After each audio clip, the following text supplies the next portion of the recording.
তিনি মুখের কথাতে ওড়াতে পারেন।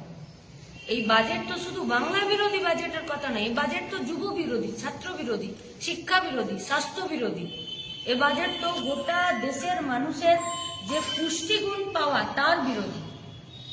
1 টাকাও বাড়তি বরাদ্দ হলো মনরেগার কাজে, স্বাস্থ্যতে, শিক্ষাতে, নতুন করে শহরে রোজগার যোজনাতে? কোথায় টাকা বরাদ্দ হলো? এমএসএমই কে কোথায় রেখে দেওয়া হলো এই বাজেটে?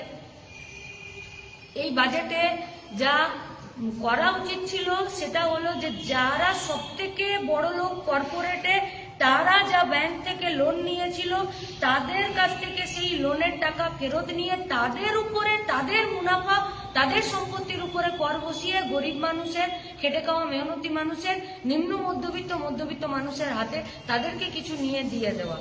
সেটা কি দেশের সরকার করলো? নাকি যে বাজেট দেশের সরকার পেশ করে সেই একই পথে রাজ্যের সরকার চলে না? প্রতিবার তো এটাই দেখতে পাওয়া যায়। আসলে যখন কর্পোরেটের অঙ্গুলি হেলনে কেন্দ্রের সরকার এবং রাজ্যের সরকার চলে, তখন গরিব মানুষের নাবিশ্বাস ওঠে। কারখানা, প্রোডাকশন এবং সার্ভিস সেক্টরে নতুন করে 1 পয়সার বিনিয়োগ নেই।